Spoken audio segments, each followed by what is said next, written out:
morning, everyone, and welcome to Viva Cafe con Leche. It is Tuesday morning, April 4th. April 4th. We're in the first week of April. I know. I am the badass Buddha Lori Monaco coming to you from Southern Connecticut, where, I don't know, it's kind of like overcast, but it's about 41. I think it's supposed to be in the 50s today. So we are in spring. Good morning. Glad you're here. You just look so pretty in pink. I know it's a shocker to see me in any other color, right? And your hair, and you just look so vibrant this morning. Thank you. I would accept the compliment.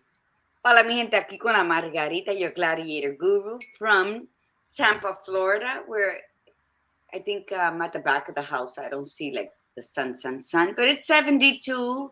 It's threatening me that it's going to be 91 today. But yeah, that's the way the cookie crumbles down here in the South. Oh my. Yeah, that's heavy. Que milagros. Buenos días. And good morning, Jesse Melendez and Carmen Nieves. Good morning, everybody. Hi, Jesse. Jonathan's in the house on YouTube. Thank you so much. Oh my God! Look at his compliment. Thank you. Like Chiquita Barbie. All right. Oh my God, you are your Chiquita Barbie. Oh my God, you know that I'm going to make that stick. That is a great compliment. Thank you. Well, good morning, everyone. And don't forget to like, share, follow, subscribe. We really appreciate that. Let everybody know that we're on. We would like to see our viewers grow, and then this way we can reach more people. But you know what? That's not, I mean, we don't focus on that. That's not our big thing. We're good. We love our tribe. And if our tribe stays this size, then our tribe stays this size. We are good with that. But we just like the information, especially to share this information, especially because of what we have coming up. I mean, we have been slowly building up. We started with the first quarter of Knowing Thyself, and now we're in the second quarter, which is what's possible. And the month of April is Understanding and Capabilities Month. So we're going to cover a lot of groundwork. This whole quarter is about really diving into what makes you you and why you do the things that you do.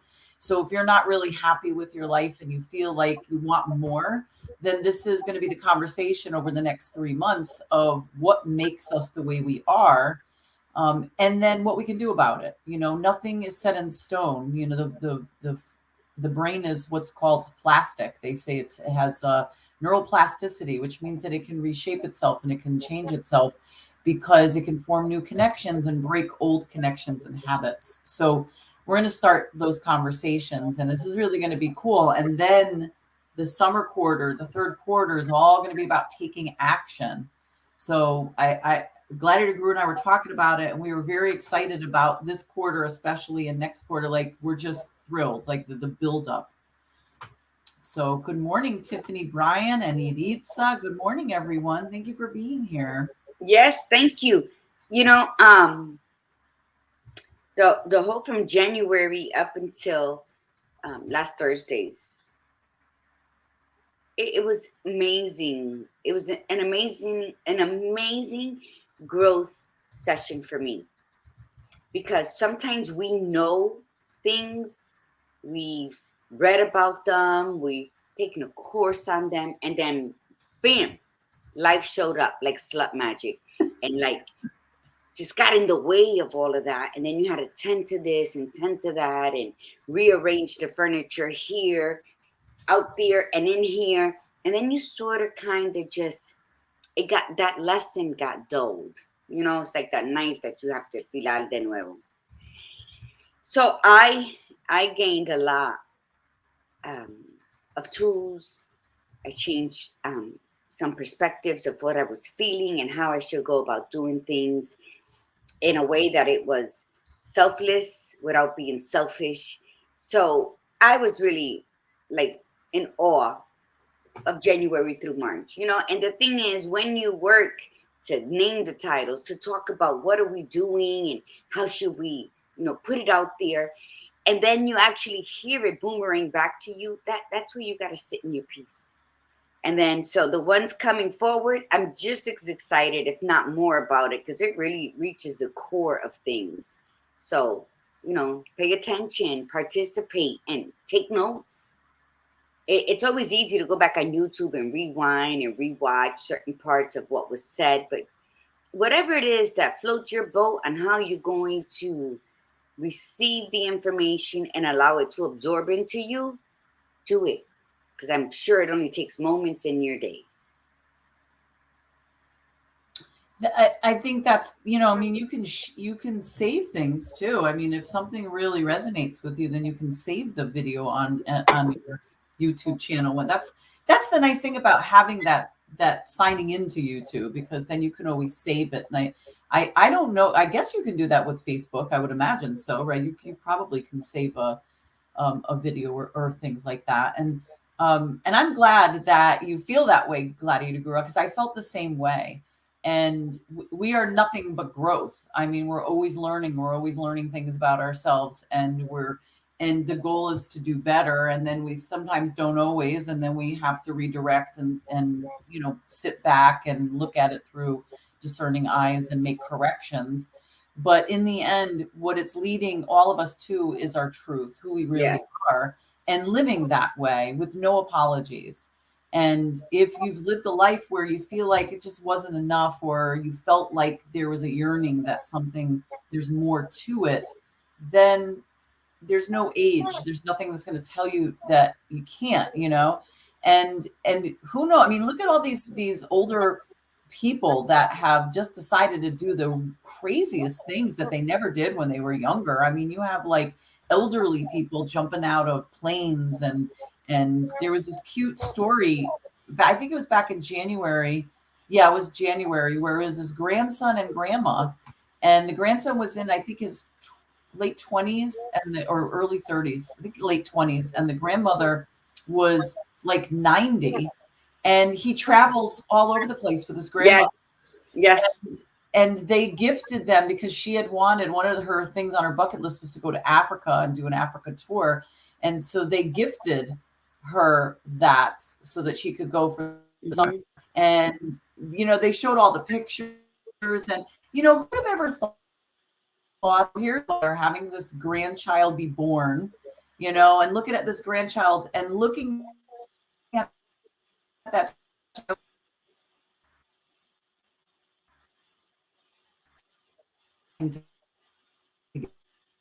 together for the place, and it's going to be amazing. Like, who would ever think that?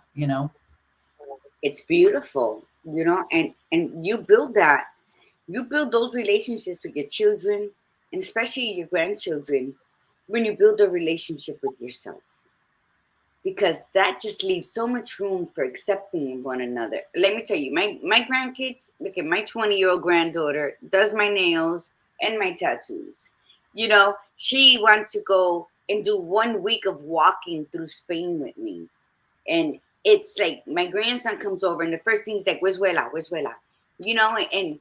And I just think that the love that you get from that, but it's because of the love that you are, the love that you emanate out, because not all grandmas are the same, so, but that story is beautiful. And I think when you walk in your truth and you love who you are, and you know that there's pieces that need to be glued or taped back together until you can sew it, that's when you're walking and living in your best life. Because there's no such thing as perfection. There's no such thing as X amount of dollars in the bank account before you can do something, before you can enjoy life. It's about enjoying life first and then letting the chips fall where they should. And I think that's pretty much what we've been talking, trusting yourself and trusting God's process. And I think that is a beautiful thing in itself. When you are not ashamed of yourself, you're not ashamed of Elohim, you're not ashamed of anything, and you walk not with pride, but you walk humbly with gratitude. And that's the big difference. There's people who walk all prideful, they think they're the last peacock walking around like this. But then there's people who walk similar, but they're just humbled and full of gratitude. And so a lot of people mistake confidence for conceitedness. And again, that's where what comes in, Laura? Discernment. Discernment. Mind your business. Focus on you. Stop judging everyone outside of you. And look in the mirror and say, do I think I'm a pavo real? Do I think I'm that peacock? Like, that's right, look at me, look at me. Or are you that humble person that knows the gift that you have been given by your divine, and you're walking in confidence, because that's how you help lift the people you're coming across on your journeys. See, it sounds very opposite sides of the spectrum, but depending on how you look at it, it's really not as different as it is apart, and it's not as close as it should be apart. I don't know if you can riddle me this, but that's what I'm saying. You know, just it's about how you're choosing to take your steps. Are you choosing it to take it like you're better than anybody, or are you choosing it to say, I'm a part of everybody? All right. On to the top. Oh, mantra. You know what? I got so taken away by Jonathan's compliment. Barbie. It takes one man's compliment to just completely like throw the gladiator guru off. I needed that. You're definitely in need of something. We had talked about that last week. Okay, so I'm right there with you. All right, so let's quickly set our intention, do the mantra, and then we'll get to going on this really cool conversation before I have to run out to the bus stop. But set the intention today. Set your intention for whatever it is. Just be intentional and grateful. Absolutely. Be grateful. Look, he's laughing. She's grateful for your compliment. Yes. Okay. Make me strut like a peacock today. All right. So let's do our mantra. Say it loud, say it proud, everybody. I am a disruptor. I am a disruptor. I am unapologetically courageous. I am unapologetically courageous. I am spiritually grounded. I am spiritually grounded. I am magically orgasmic. Ole. And I keep it real. All day, no doubt. I still like that drop mic ending. I'm so glad we switched it. Thank you, Gladiator Guru. That was what you were saying the whole time. And then I said, you know what? That just sounds better. All right. So here we go. My whiny dog, who I kicked out of the room. Then she whined her way back into the room. Now she's whining to get out of the room. There's nothing. This dog is just such a pain in the ass.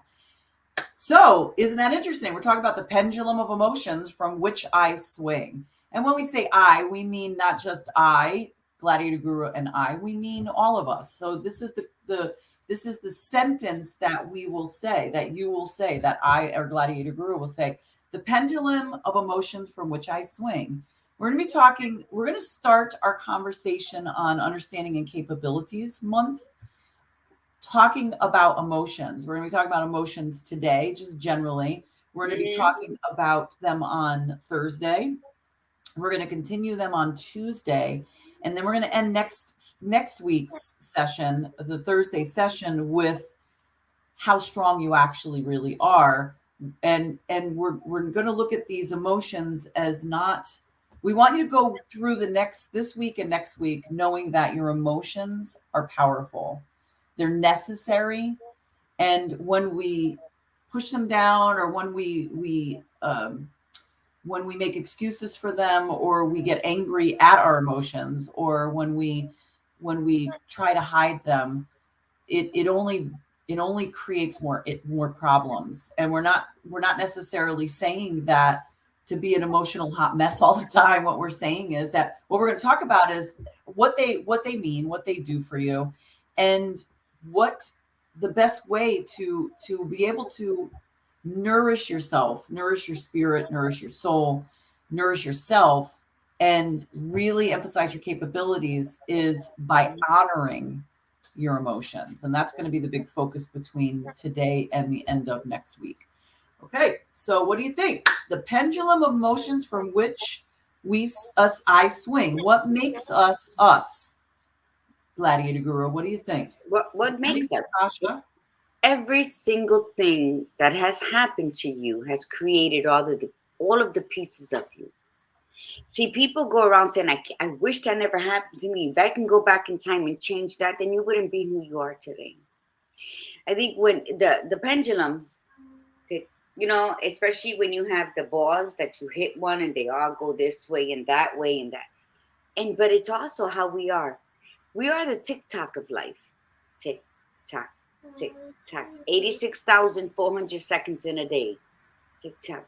And so we lose. I mean, the pendulum just swings from one side to the other. No one can interrupt its flow. It just does, right? Just does. We interrupt our flow. So we stay stuck. A pendulum doesn't. It just goes. It just goes. It just goes. And yet we choose to just swing on one side and stay there.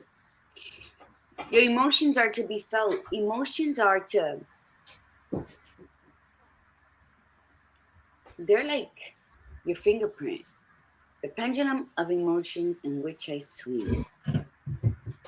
Everything that I have been through, all the joys and sorrows, all the laughter and tears, all the pain and tickles, is who created this Margarita that's here.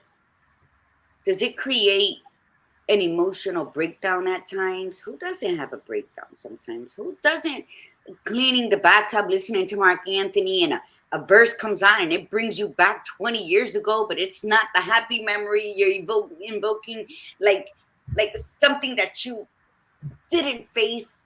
It's that quick that it can come. But who are you today to let it overflow, or you get to say, wow, I survived that. So with the pendulums that come back and forth, and they can be recent memories and they can be past memories, but they were events that occurred. But how do you're the only, see, you're the gatekeeper of everything in your life. You maybe wasn't in control of the things that happened to you, but as long as you know they happened for you in a way that you cannot understand, and you're standing here today trying to figure it out, just write it down. Because nobody says, oh, I deserve that. But what we should be saying is, damn, I got out of it, though. That's what we don't say. Go ahead, Lord. And what did I learn? What did I learn from it? And I think, too, the other complicated factor is that we've somehow learned from either our family upbringing or society that emotions are not okay, that you can't feel a certain way. And it depends on your upbringing. So like if you grew up in a household that they're emotional, like they don't mind showing their emotions, then you're fine with that. Like you don't mind showing your emotions if you cry or you get upset and you're sad. And then when you go out in society, if you're in around people that are not okay with that, then there'll be this sort of interesting, like you're uncomfortable because you're like, wait a minute, this was okay in my household, but now you're saying it's not okay. Or you could have grown up in a household where you're not supposed to cry, you're not supposed to show signs of weakness, and then you grow up in that, and then you hold that in, and then anytime that comes out, you're thinking, oh my God, this is not okay. I'm not supposed to be like this, and then you get angry, and then it just adds more emotions to the mix, holding things back, or when you're not being true to yourself for a really, really long time, emotions build up behind that. The thing is that when we're talking like with regards to mindfulness practice, one of the things that meditation can do is when a person is sitting still, they are supposed to just go within. And meditation says, make your mind blank. It just depends on the type of meditation. Not all meditation is like that. But the bottom line is mindfulness meditation is saying that whatever you're feeling at that moment in time, allow it to happen and not judge it. Be non-judgmental to that. That term non-judgmental with regards to mindfulness is most specifically with regards to you. It can be towards other people, but and your environment and situations, but it's most specifically to you. So if you're sitting there and you felt pretty good going into the meditation or just sitting still, and then all of a sudden you start to feel an emotion, you're supposed to just let the emotion come out and not, why is this happening? Try to suppress it, do all the things that you might have done in the past. So when you are not meditating and an emotion comes up, sit with the emotion if possible and not judge it, because we are who we are based on our experiences. And life has a way of just really challenging us. And so with that, we have to be, you know, we have to be vigilant, but we also have to be really aware of ourselves. And we're not always, So that's why this is part of this conversation, because when you want to understand what you're capable of, one of the things that you have to understand is how you what's the word I'm looking for? How you navigate, there we go, your environment. By walking in your truth, though, that the key is, for yourself. Because you can do all of that, but you're still going to leave a bit off and go with the flow. And it's okay to go, you dance with it, hold it, do the tango, do whatever, but do it in your truth. Don't leave out walking in your truth because you want to walk in your emotion, because sometimes, it's the joker. Sometimes your emotions will take over and then you're walking down this memory lane. So a life is short, yet the longest journey you would travel. You must travel it well. And by traveling it well, you must be aware of you, what you're capable of, because you know what? The right with the left. Now, Badass Buddha brought something up, right? Thank you, Toji. About maybe you weren't allowed to show emotions, or maybe your household was with emotions. And I get both of them.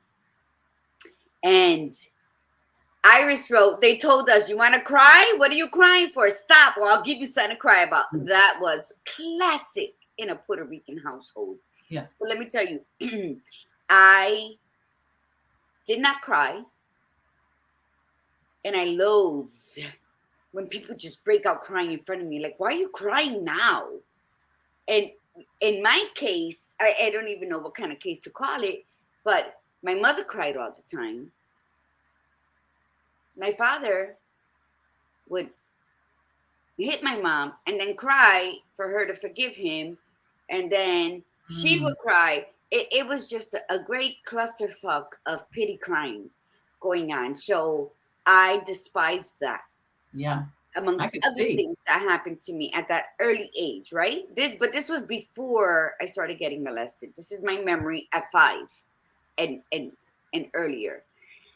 So I disliked people who would just cry. Like, there was one person, you'll tell them a dream you had and they're crying over the dream. And I'm like, how is this possible? And because I looked at crying for the majority part of my life as being weak and pathetic. So I threw vulnerability out the motherfucking window at a very early age. And when anybody cried, I looked at it as they're trying to be manipulative. They just want to be pitied. They just want to do nothing and expect everything. So that was a lot. So it prevented me from crying. So now I'm at the point where I want to hug everybody who just comes out and cries so naturally, because it is such a beautiful thing. But it took me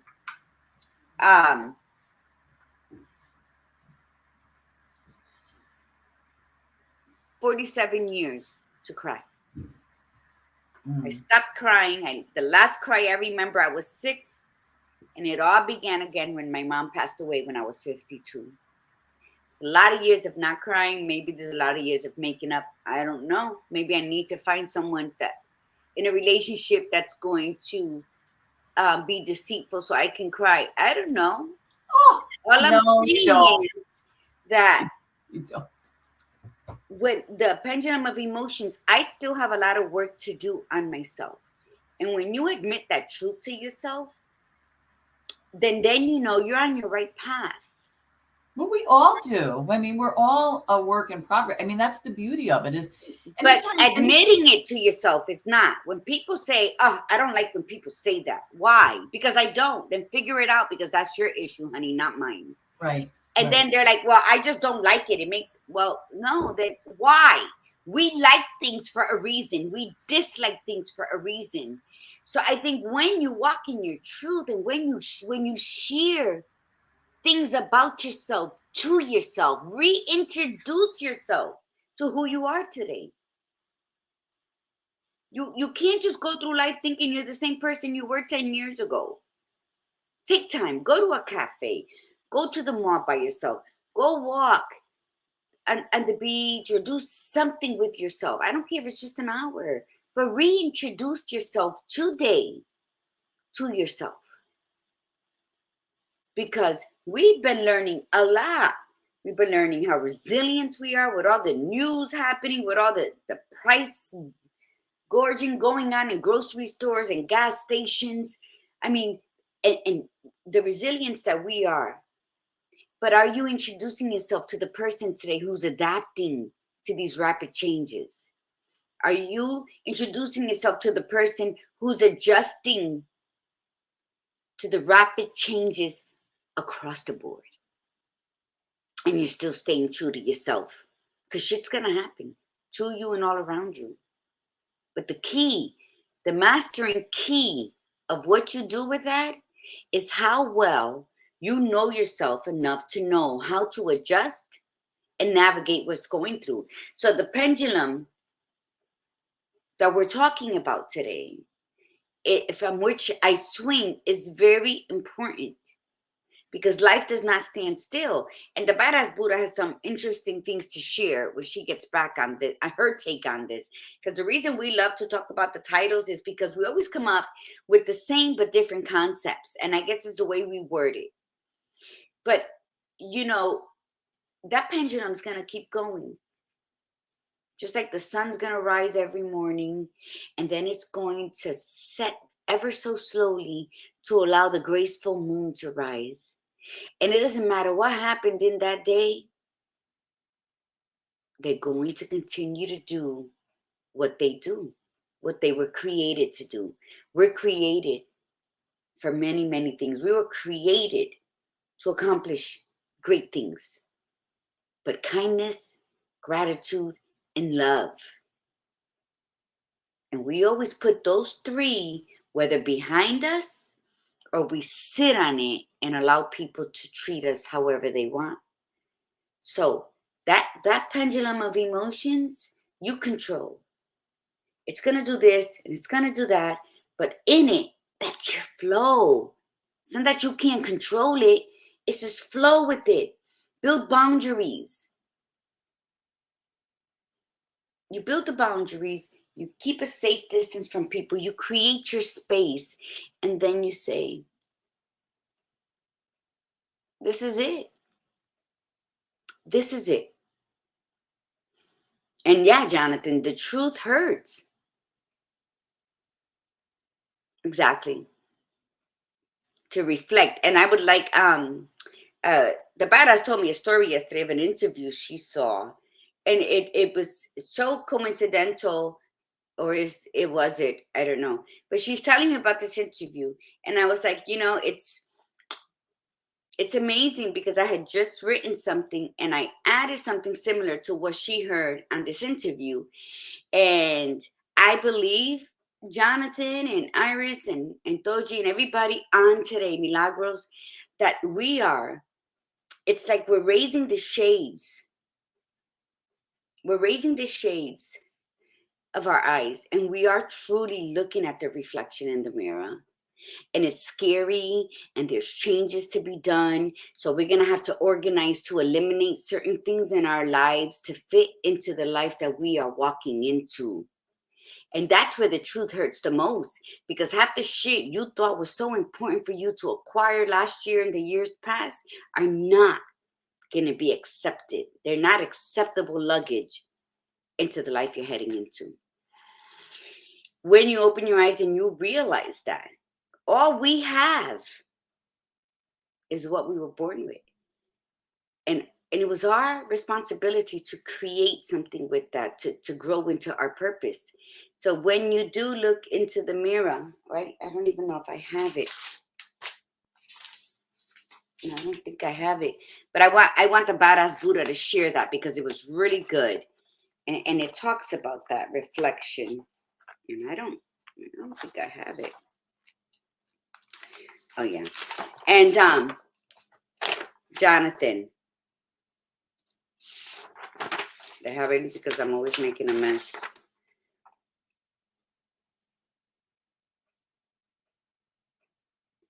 So she will talk about that. I don't have that. But yeah, so the pendulum of emotions from which I swing. Can anybody there write what's your take on that? What's the pendulum of emotions from which you swing? Let's open up.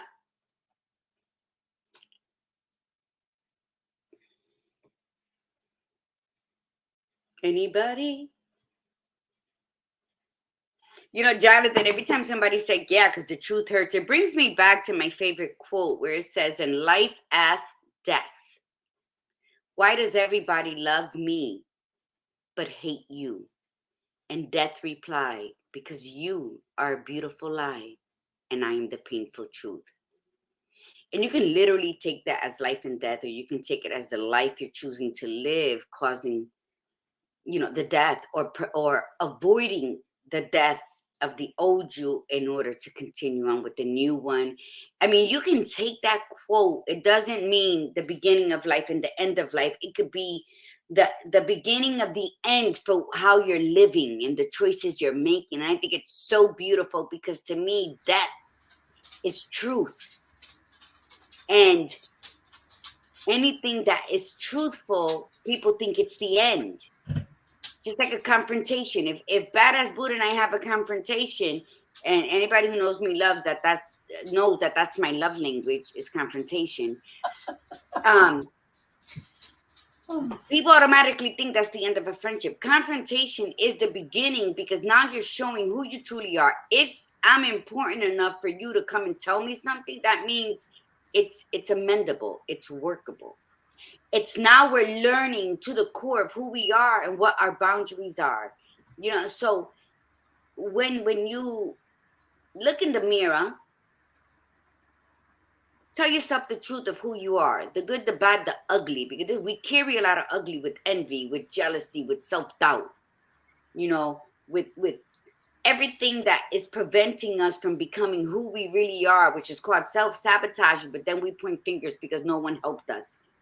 Go back to the beginning, and that is you. Look in that mirror. Okay, go ahead. You can talk now. Are you tired? You tired of No, talking? I'm not, but I'm thirsty and I gotta get my water down here. But because it's just roused me up. Apparently not. I needed you to share your part of the pendulum of emotions, because this is I ask people for feedback when nobody has written anything. What's their take on the pendulum? But go ahead. I'm even gonna mute myself.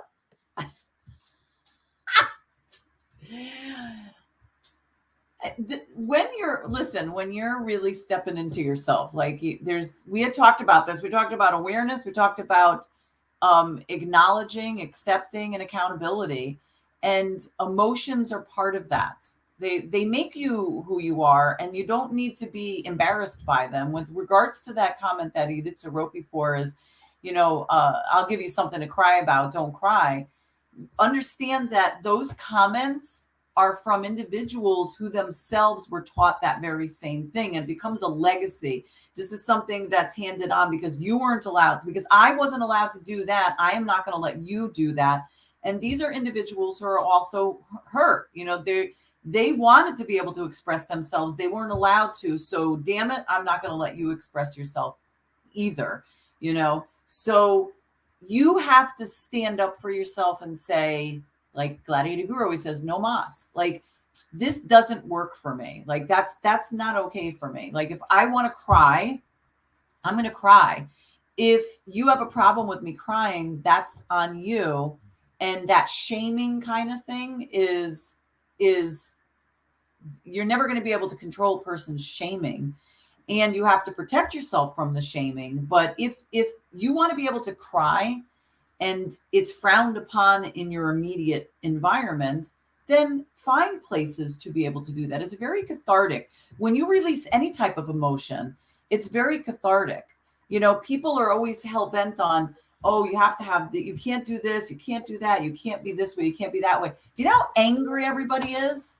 You want to talk again? I just want to say, when people want to cry, there's a lot of bullshit cries for attention. So I mean, tell us, how do you determine what's a genuine cry from people? Because I'll be like Iris cries all the time. I'm like, you're crying again? And I'm like, how do you gather all these tears? She's like, shut up. We had this on all through Portugal. That was our main thing. Like, you're crying again? Like, I just can't. And she gets these bursts of emotions. But then how's the other person that I know that she'll just cry and look at you to see if you're paying attention? Because, I mean, I was just like, I'm like that bullshit detector in crying because I was raised with one. But so crying, like, just, it doesn't bother me as much as it used to. But I'm with those parents, and we were able to even tell our parents, the neighbor's lying. We didn't do that. We were taught that speak up. Even if I'm coming at you because somebody said you did something and you didn't do it, you need to speak up to me and tell me the truth. So we were raised in that part, kind of like we were raised to be strong amidst all the violence. But I didn't like people crying. Or when the kids start crying because now they did something wrong and you punish them and now they want to cry about it, so make you feel bad. Either you shut up, I'm going to give you something to cry about. That's how we were raised saying it. So I don't know about Iris, but you did something wrong. Now you're trying to weasel your way out. You hurt my feelings. I need space. Girl, if you don't sit down, go ahead.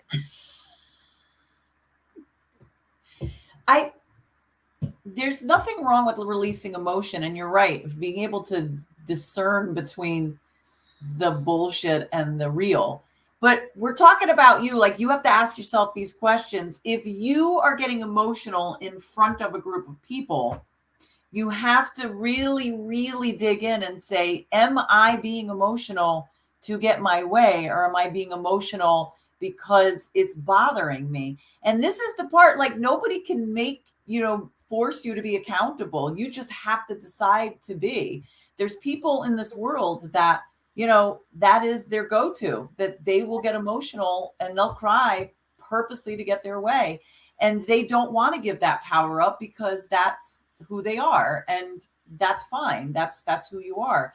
But I mean, I was that person. Like, I mean, I will admit that. I mean, I learned at an early age that if you cry, that when you play that role, you'll get the attention. Sometimes it's not always good attention, but it's attention.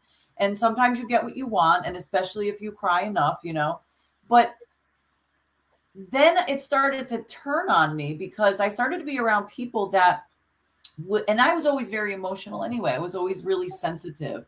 Like, I remember a memory when I was a kid that I was crying. I was crying watching Snoopy. It was a movie called Snoopy Come Home, and it was about Snoopy finding his real owner. And I remember getting so upset because the girl was sick on top of it. She was in the hospital and she wanted the dog back. And I was just distraught. Like, I was like, oh my God, this is so sad. I was sad for the girl. I was sad for Snoopy leaving Charlie Brown and all this stuff, And I remember, like, being so embarrassed by my crying, being sensitive. Isn't this funny to have this memory? I think I was like 4 or 5 years old. I would leave the room. Every time I get upset, I would leave the room and go in my room and get a stuffed animal and then come back with it. And then as soon as I would feel myself crying more, I would leave the room. And because I felt that if I was crying watching something and people saw me, they would make fun of me. Now, I do not have a recollection as a child that ever being the case from any family member, like saying, making fun of me. However, when I became an adult, though, that became a situation. The adult, it was when I became an adult, that's what would happen. I would have my significant other make fun of me when I was crying. Then he got the kids to make fun of me when I was crying, and it became a point of very uncomfortable. I very angry about it, and so I refused to watch anything with anybody, because if I knew even remotely it was going to make me cry. Plus, I was also very hypersensitive, which I didn't like that about myself. And so I had to relearn all of this as I went through my transformation, still go through my transformation. And I had to be okay with certain things, and I had to understand why I was the way I was, and why was I so sensitive, and get those parts to be a little stronger, but honor the parts that needed to be more sensitive. And now I'm not embarrassed to cry if I'm watching something. And I can see by people's reactions if they're going to say something. And it's funny because my youngest one did that to me one day. We were sitting on the couch and we were watching something. I started crying and she was staring at me. And then she kind of made like a little snicker. She made a little comment. It wasn't bad, but it was not a compassionate comment, you know. And I didn't yell at her, but I said to her, what you said was hurtful and it wasn't nice, you know. And because that, I learned that when people do that, like if you're crying and it's their wounds, they're uncomfortable with seeing you get so sensitive, because maybe they themselves are uncomfortable when they get sensitive, and they don't want to be reminded of that. So I had to come to terms with that piece of it. I actually really find it very cathartic to cry. I really like doing it. So, but I do still like to do it by myself, probably as a result of all those years of being made fun of and then wanting to do it on the down low. But I've come to terms with it where I'm not angry about that. Like, I like being able to sit and watch a movie that I know is going to be a tearjerker, and watch it by myself. I like to be able to be sitting in a room listening to a song that's going to upset me, or in the car, and just let it flow out. And it feels good. It's made me stronger because it's made me also more in control of mood swings. You know, years ago when I would have to confront somebody, or if I was upset about something, like really angry, it would come out as tears. It would, you know, it would, and then I viewed it as a sign of weakness. And I thought, I'm supposed to be getting mad, sticking up for myself, and I'm crying instead, where oftentimes the other person did look at it as a sign of weakness. And so I had to redirect myself. But now I realize that as I've grown, I've embraced all the parts of me. So we talked a lot about crying, but what we're going to do on Thursday is talk more about anger. But think about what we want you to do today is think, or the next couple of days, is think about your emotions. You know, as you go through your day today, what emotions come up for you? You know, are you happy and joyful right now? Are you excited? You know, are you worried, anxious? You know, some of them aren't just emotions, some of them are connected to mental processing, but write these things down, or at least at the very least, just be mindful of them when they come up. Oh, I got a little pissed off today. I was fine all day. Then I was driving on the road and somebody cut me off and I got upset. Okay, don't read into it. Oh, I got upset because. Take that and just say, make a note of it. Okay, I got upset.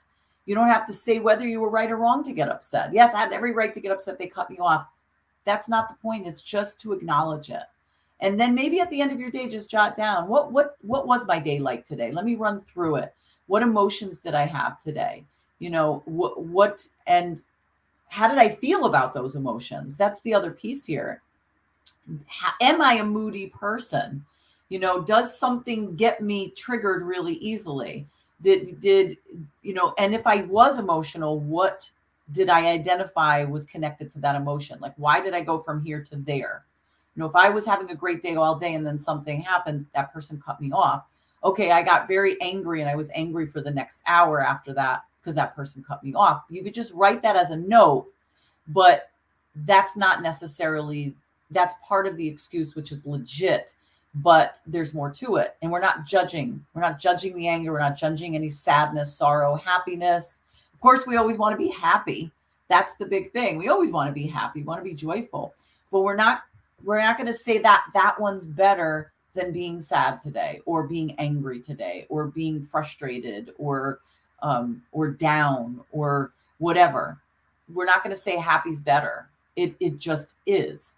So think about this over the next couple of days. What makes you you? What emotions are your drivers? Most of your day, what is the emotion that drives you mostly? Okay. What is the what is it, the emotions that you've noticed that you go through? And then decide if that's okay. Like if you go through your day always being sad, like you're sad off and on throughout the day, that you'll be fine 1 minute, but then all of a sudden you'll be sad again. And if you say, I don't want to be that person anymore, I don't want to be sad anymore, then this is what starts to set the tone for what's coming up. Okay. Because we're talking about understanding and capabilities here. Capabilities, it's what you're capable of. So you can't in your life say, I'm just capable of being an emotional hot mess. But we're gonna say to you that emotions are what they are. They are a part of us, but they don't have to control us. We've allowed them to control us because we felt wounded, or we felt a certain way, or we wanted to protect ourselves. So what you're capable of is, or we gave up on ourselves that's true. and followed everybody else. Yeah. You're capable of so much. We all are. But we get stuck on that one thing. We get stuck on saying, this is who I am. This is who you are at this moment in time for everything that you've experienced in your life. But if you say, I don't want to be sad anymore, I don't want to be that person anymore, I want to be happy, I want to be joyful, then you recognize it, like we did last quarter. You became aware of it, you acknowledge it, you accepted it, you became accountable to it. Then you have to understand, and this is where we're going to come in, is that you are capable of creating change within yourself. You're capable of doing all these great things and learning about yourself. It doesn't matter how old you are. It doesn't. You know, the best part of life is that you exist. Yes. If you can commit to your mere existence, you know, this little ant in this world full of billions, then you're already halfway to where you're supposed to be. What you need to do, Jonathan said something really good. He said, the move loved people usually are always themselves and real. Real. Can't be hated if you're real. And when you're real, you don't care about those fakes. Then everyone around you can witness them. Let me tell you, when you are real, you will create enemies. But how divine is the moment of truth when you walk into your truth and the garbage falls away. There's no other way I'm going to say it. People who are meant to be in your life, they're going to flow with you no matter where you go. They're going to be right there. They're not going to agree with every decision you make because they don't have your visions. That's what makes us different, like the bread aisle. So everybody's going to look at what I want to do and be like, you're crazy. I can't believe you're doing that. And this time, and it's like, it's okay because this is what I'm doing. Thank you. So, but the thing is that you will see who drifts away and who stays. And although their visions are on the total opposite side of the spectrum of yours, the goal is the same: to stay true to who you are and accomplish what your purpose was sent to be. I mean, all that in between has to happen. It makes it stronger, you know? Like, I want to read something from Lana Rafaela that it came up in my memories, but I was like, wow, I can't believe I forgot this. But it says, I think it's brave that you get up in the morning, even if your soul is weary and your bones ache for a rest. I think it's brave that you keep on living, even if you don't know how to anymore. I think it's brave that you push away the waves rolling in every day and you decide to fight yet again. I know there are days when you feel like giving up, but I think it's brave that you never do. And that's the pendulum of emotions from which you swing. You have choices, and you're going to swing back and forth until you make the proper choice for your life, not the choices that people have designed for you. So Yes. the pendulum of emotions is like life. There's positives and negatives. Choose wisely, for it is the life that you will live, and you can't continue to point fingers. Oh, it's this guy's fault because he promised me something 20 years ago when we got married and nothing came to be. Well, you 5 years in, yeah. Yeah. So choices that we make is that pendulum of emotions. You're swinging on it. Look what the operative word here. I swing. Not pendulum, not emotions, but I swing. Mm. I is the I own it. operative word in that whole line, because it is you who makes the choices for your life. So you must choose wisely, because things don't happen to you. They happen for you to grow, to become that butterfly. Sometimes we do the whole thing. Correct me if I'm wrong. A butterfly is like this little thing, and then it turns into a caterpillar, and then it stands still, and then the butterfly comes out, and it's a really painful birthing process, and we can't assist it because then the butterfly will never fly. It's a whole science project, right? But just visualize yourself being that beautiful butterfly, and then shit happens, and then you got to start from fresh. You got to start from that little. What is that little thing? The caterpillars first. It's like a little gooey thing, and then it comes into this caterpillar, and then you start it. But the beauty of it is that you can start again. Okay, that didn't work, but I don't need all 10 of those mistakes, but I'm gonna take a few. Stick that feather in your fedora and start over. Now you're not starting from fresh again. You're starting with experience. So that's why you never give up on yourself. You're gonna fall, you're gonna fall, you're gonna fall, you're gonna fall while walking down a hill. Sometimes, I don't know, maybe it could happen, and you're gonna roll, but then you're gonna stop yourself, you're gonna get your ass up, you're gonna start again. If you get stuck in that negative emotion, you're just going to be doing this the rest of your life with no action. And Embrace it. Embrace it. Emotions are real and raw. They're yours. They're your right to have them, and they're your right to express them, and they're your right to feel them and process them. Nobody can tell you not to feel a certain way. Nobody can tell you not to. Uh, you just have to let it go and not judge them, and then decide what element is going to represent me. You can ask the why. Like, why am I so angry? Why am I so sad? Even, why am I so happy? It's nice to do that, because if you're having a good day and you're happy and joyful, ask yourself, why am I so happy and joyful today?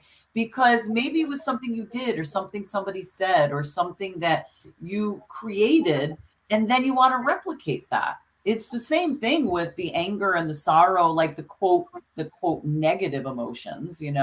When we categorize them as good or bad, positive or negative, there's nothing wrong if that helps to, because you say, I want to be more positive, I want to be happier. But don't poo-poo the anger, don't poo-poo the sadness, don't poo-poo the frustration, because they're telling you something. Like, that's the thing. It's like it's a message. When you think about all the quote negative stuff, the like jealousy, envy, what are some other negative ones, Gladiator Guru, like that come with frustration, anxiety? I mean, anxiety is not really an emotion, but it's fear. Um, when they all pop up, you don't want to squish them down and say, oh, I can't feel this way, or I got to push this away. Let it come out.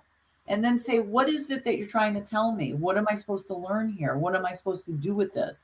Am I happy being this person? That's the other thing. If you're angry, if you're sad, am I okay with being this person all the time? And then if you're saying, no, I'm not, then okay, let's take a step back then. Let's process this. Where did the anger come from? Where did the sorrow come from? Where's the fear coming from? And what can you do to shift yourself back to the joy, the happiness? And everybody's joy and happiness is different for them. That's the beauty of it. Everybody's unique. You stay in your lane. I'll stay in my lane. Gladiator Guru stays in her lane. What makes her joyful may not be the same thing that makes me joyful. And for her to put that onto me with an expectation is not fair. She has every right to, but I don't have to play into it, and vice versa. For us, we are so similar in our way of thinking and understanding things, and we've learned so much from each other that there's a lot of things that are very similar to us. So a lot of things that make her joyful make me joyful. So it works. But again, if there's something that makes me joyful that doesn't, I'm not going to look at her and say, well, how come? And you should, because I do. And that's the beauty, is to just allow the other person, as you are growing. And I don't know if we've said this enough, as you're growing to become who you are, like living the truth, you got to let other people live their truth too. Mm-hmm. And with no expectations, and let them be who they are. You don't have to agree with it. I don't have to. Gladiator Guru doesn't have to agree with it. As long as we are in our own lanes, that's what we have to do, because we're constantly working on ourselves. We make a choice in one particular day, and it may not be the right choice. It might be the right choice that day. Fine, it may be something that was that led me to another choice. Blah blah blah. Every choice you are accountable to, and there's positives and negatives from any choice. But the Every goal choice is to learn. Yep. Every choice has a consequence, whether it be good or bad. But you said something that's very important. Yep. For me, I don't know. There's a lot of people who don't cut ties with people that irritate them to lose discernment, because they don't want the person to feel bad, or because it's a brother, or it's a cousin, or it's something. Let me tell you something. You want to be accepted and respected for who you are. Yeah. Everybody does. Everybody does. But it doesn't mean that because I'm meditating, I'm growing in my spirit, my soul is kind and grateful, that I have to put up with anybody's bullshit. If your spirit is exhausting mine, then we got to cut ties. You're apparently, I'm not your tribe member because I can't put up with it, because you're exhausting my spirit. You can cry, you can be all in your feelings or whatever, but I'm not the one that's going to tell you that, because then I'm lying. That I'm going to accept you for who you are, because I know I carry kindness in my heart. I live in gratitude every day. I try my best to use discernment when dealing with people outside of me. And that is the best that I can do until I can become better. But I will not allow people to suck the life out of me. I will not allow people whose agenda differs from mine interrupt my flow, interrupt my growth, because I need to be a good person. You can take that bullshit over there with somebody who can deal with you, because that's not on my agenda. And I don't care who dislikes it. It's not going against anything I believe in. It's me standing for what I believe in. Everybody is not for you. You have to be for yourself in order to recognize that. Just because you are a good person does not mean you allow yourself to get shit on by people who come in all shapes, sizes, and forms. Okay? And Jonathan said that about how he accepts people. And I just needed to say that because, a lot of things get misconstrued with growing in your faith, with being accepting.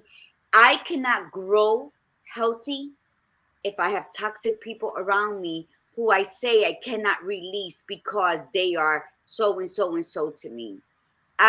My kindness and my gratitude towards that person is letting them go. Because for me, I'm going to hurt your feelings. Because I must protect me at all costs without offending anybody. So before I cross my own barriers that I have created on kindness and gratitude, I got to let you go. I got to sever these ties because it's not healthy.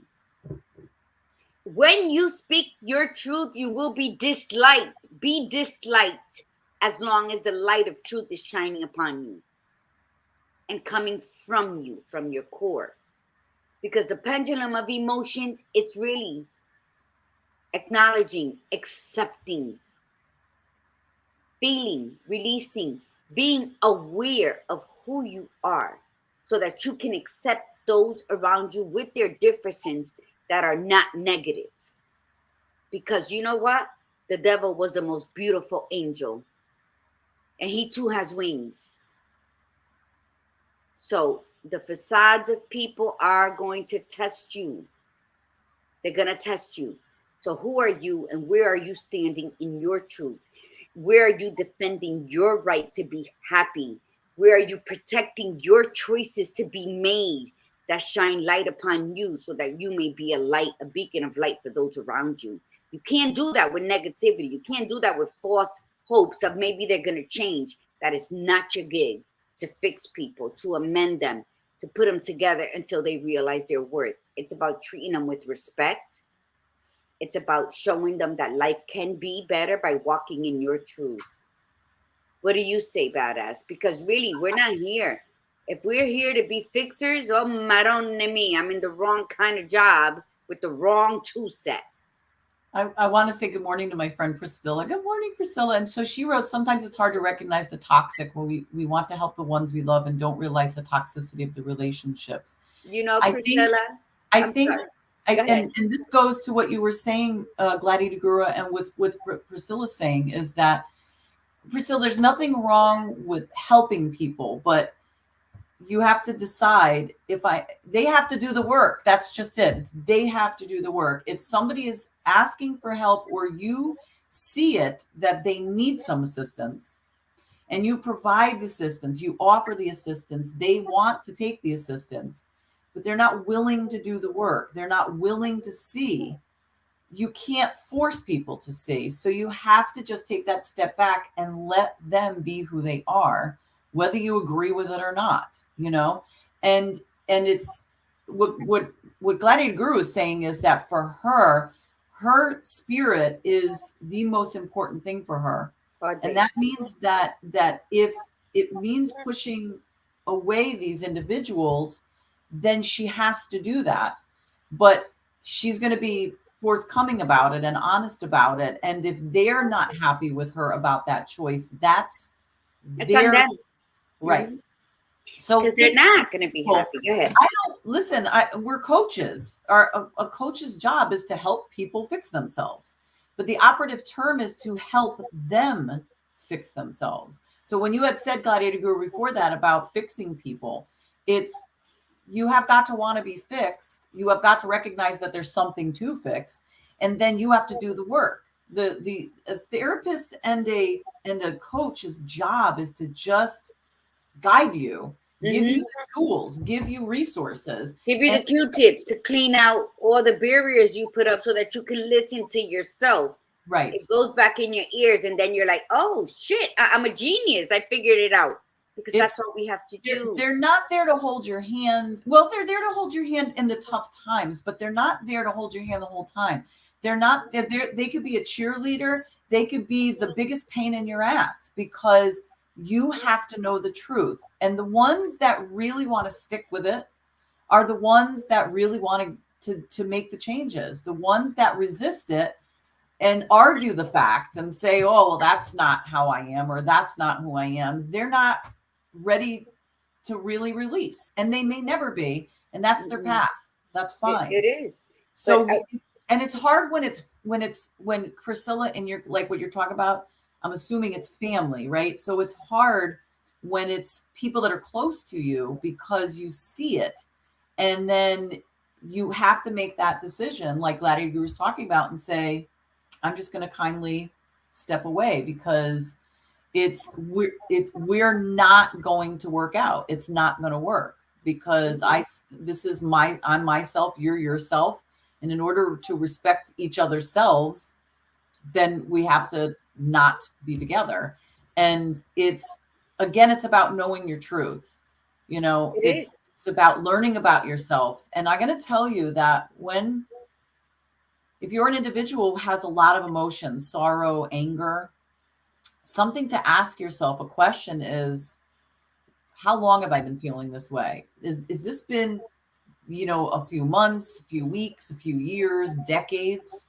When did I start feeling this way? Has it gotten worse over the years? If you're feeling more frustrated in your life, ask yourself, when did this start? What's my earliest recollection? And what is it always associated with? And I'm going to tell you, and this is from personal experience, and I know Gladiator Guru will agree with me. A lot of frustration comes from you not speaking your truth, meaning, or you not being who you're meant to be, Your lack. and Your lack. allowing others to dictate. Yeah. Or when you do know your truth, or you're coming to your truth, and when you speak it and it's not, and people go against you, or you do something and people go against you, that push and pull angers and frustrates.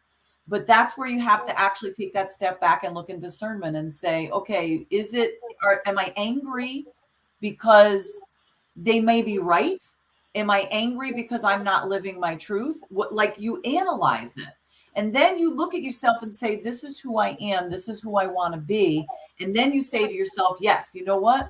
I got angry because they were correct, or I got angry because they're not hearing me, or I got angry because I'm not being the person that I said I was supposed to be. And then you take that step back and you say, okay, what do I need to do for me, not for somebody else? It has to be for you. And it's only one sentence. If you're always doing it for somebody else, if you're always saying, well, this person, wants me to do this, and so I'm gonna work on myself so that I can be that person, you will never be happy, because it's not you. It's somebody dictating who they think that you need to be. And listen, we've all done that in our lifetime. We've all done that. We've all been that type of person as well. What type? Because it's based sort of like having an expectation on somebody. We've all done it in our lifetime. So yes, we can't act like we've never done it and then get mad at somebody when they do it. Well, we just have to say, okay, I'm only worrying about me.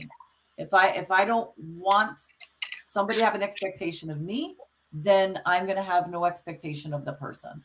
And then you live that. And expectations are like opinions and assholes. Everybody's going to have them at any given point of the day, no matter how hard we work. I'm sorry. Go ahead. It's just like, because I'd be like, I don't want to expect nothing from somebody. And then I'm like, yo, how long have you known me? You should know I don't like this. So go ahead. I'm sorry. I'm just an interrupter today. Because I was done. Okay. Thank you for that, because that was important. Let me tell you something. When you walk in your truth, that's it. You walk in your truth. You don't let anybody design the outfit you're wearing that day you're walking in your truth, because then you're not walking in your truth. You're still appeasing people. When you walk in your truth, you are not going to be, you're going to be persona non grata. Oh, here she comes, probably going to be running her mouth about my outfit. Well, if you knew, you shouldn't have left the house with it, baby girl. Why are you here? So, but, so Priscilla writes, sometimes it's hard to recognize the toxic. We want to help the ones we love and don't realize the toxicity of the relationship. And I read something that was funny regarding my sign. And as a Sagittarius, as a proud Sagittarius, we are the only zodiac with a weapon in our symbol. So watch out now. It says a Sagittarius will ignore 100 red flags when in love. Now, it doesn't specify a sexual love. It's just love, right? When we love someone, we avoid 100 red flags. Then when we decide to do something about it, the next person coming along, we're like, ugh, I don't even want to talk to this person. I don't like the way they spelled that. Or I don't like the way they worded that. So it's when it's just a regular person, we can see the red flags, but when we love, we ignore them.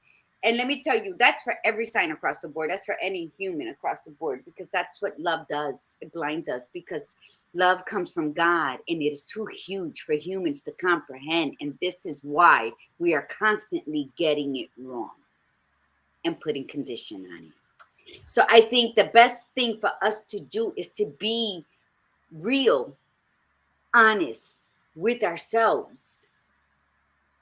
And we're going to find uglies about ourselves. And then you're going to have to deal with them. And if you have to deal with them one at a time, no matter how long it takes you, deal with them one at a time. Because then you're going to appreciate the truth when someone speaks it to you about you. Because we all need a tribe. We can't do this alone. But we need people to be just as honest with us as we are honest with ourselves. When you see that you're not liking somebody because they said something for your benefit, then you need to check yourself. Be mad because you got to feel that emotion in order to get yourself riled up to really get to the bottom of why it upsets you. It is a hard job to be alive, and it's even more difficult when you got to discover who you truly are and start eliminating all those facades that you put over you, all those face masks that you've been wearing because you wanted to avoid the truth with this you, which is you. And when you can do that, you're still going to fall. You're still going to fuck it up every now and again. You're still going to be calling on poor judgments because you are human and that's what life is. But you're still ahead of the game because you can check yourself. Or when somebody checks you, you're not going to be a Magdalena. Oh, I can't believe you hurt my feelings. Get over it or get the fuck on. Because life is too short for me to have to be customizing my life to fit you, which do not care about your life, much less mine, because you're still doing the same thing that's not producing any light. And if I have to cut you off, I will, because that's how precious I am. Because when we proclaim to love the I am, then we are proclaiming to love God, which is the I am within the I am. So I don't have time for people who are playing games. If you want my help, come. I will help you. If you're coming to waste my time, I'm going to regurgitate you. And that's just how life is. And people consider that to be rude, but yet they're living in muddy waters because they don't know how to get away from that. So discern your life according to who you like, and don't be pointing fingers at others that are trying to get it right, because I can only be kind and grateful to everyone around me when I am still going towards the light and not being pushed back by everyone else's dilemmas. And that's my pendulum from which I swing. And our pendulum is over. We started late and we ended late. So thank you for staying on. We really appreciate it. Thank you so much, everyone. So we have begun. We have begun the new quarter of what's possible and this month of understanding and capabilities. So this is really great. We're very excited. So on Thursday, we're going to be talking about don't get angry at your anger. So it's going to be all about anger, the power of it, understanding why we are the way we are, why we do get angry, and what to do with it. Like what honoring it once again. You said angry and you looked at me, and nothing that I just said came from anger. Oh, did I look at you? I didn't know I looked at you. Nothing from what I said came from anger. It came from certainty. And when people don't, how do you know? Maybe you just looked at me. Maybe no, I'm not saying it. My eyes go everywhere. So, when people speak from a certainty, the people who don't want to hear what they're saying say, "Damn, she angry. I thought she was healing. I am healing." And I love, despite knowing the pain that follows it. I will love forever. I will fall in love with 3 different people in a heartbeat and be hurt 3 different times afterwards. And then I'll love 4 more, because that's the way the world goes. I'm not afraid of love. I'm not afraid of people saying you're rude, you're mean. I'm not afraid of it because I got something out of you. Why? Why are you thinking I'm rude? And I just think when you love yourself, when you fight for yourself, when you dig yourself out of the rubble of that fallen building that you took care of so much, and then it just didn't want to be there no more and left, and it collapsed on you. No one came to save you. You drug your ass out of there. So what I'm saying is love the foundation on which you stand, because it is you. That's it. So we're going to be talking about anger on Thursday. I didn't want to look at you because I didn't want to. All right, everybody. I am an angry little elf sometimes. So you have one assignment. You have one assignment, and that is to really just pay attention to your emotions today. You know, jot them down at the end of the day. Take a little bit of note, put it in your phone, you know, and then see if you could also connect it to, you know, if your emotions changed, what caused it to change. You're not going to judge it. You're just going to sit with it. You're just going to acknowledge that that happened so that you can be aware of the emotions that you have throughout your day. And with that, that's it. So we'll see you on Thursday. Have an absolutely great Tuesday and Wednesday, and we'll see you Thursday morning. So from the Badass Buddha, remember, be you, be real, and be extraordinary. And from the Gladiator Guru, mi gente, remember to breathe in the beauty and breathe out the bullshit. Namaste.